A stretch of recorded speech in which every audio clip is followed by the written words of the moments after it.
some of the social problems that we face here at Crenshaw are our kids being late to school.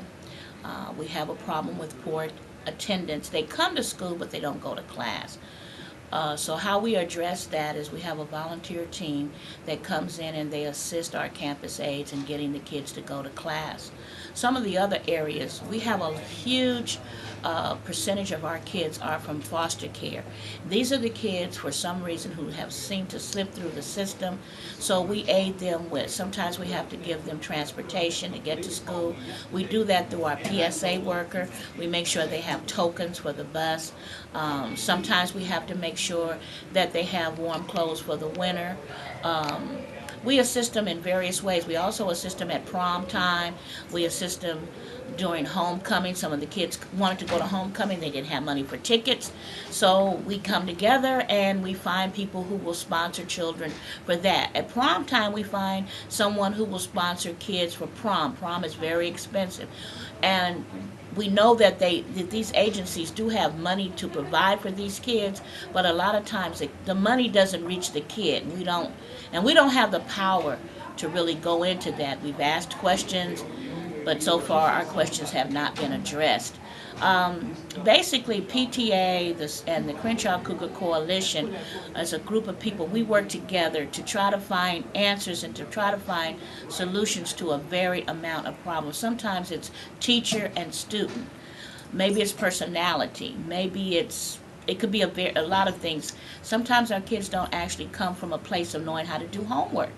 We have to actually make them understand how important it is to do homework. So we have a mentoring program where we set the kids up with various mentors. Some of them are alumni of the school, some of them are grandparents like myself, and we try to pair these kids up with people who have a knowledge of education that can help to guide them through this system, because it can be quite intimidating if you don't have somebody to help. And our parents try their very best. What we're about right now is setting up various parent workshops. The biggest problem we have is math. Our kids they just don't get it. And sometimes it's a generational, I call it a generational curse. I'm guilty of it myself. I've told my grandkids, math, you're not going to use that stuff. You don't need, but you know what? I'm finding out through working at the school, yes, they do. They need math every day in their life. So we're starting a program here where it's called Math the Myth.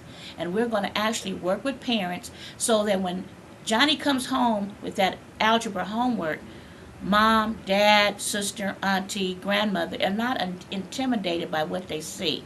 That teaching them just some basic things that can help them navigate through the system of the mystery of math. It's really not a mystery, but if you don't have the basics, and we're finding out here on a secondary level, a lot of our kids are coming to us without the very basics of math. And if you don't know how to multiply, divide, subtract, and add, you'd be surprised. You can't get through algebra. So that's just one of the ways that, we have a lot of material. I'm right now in the process of creating a game.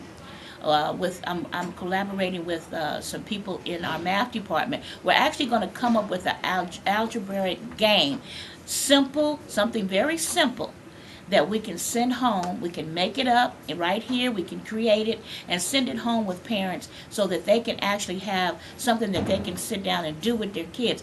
Get them off the computer. Get them out of the boob tube, which is the TV, and spend some actual time working with your student. It doesn't always have to come out of a textbook. Honestly, when I open up a textbook, I'm confused because we're in standards-based education. You almost have to go back to school to understand what is in these books. So I believe in doing things very simply and very basic, and I think with this program that we're going to start here, I think parents are going to actually be able to honestly sit down and do homework with their kids.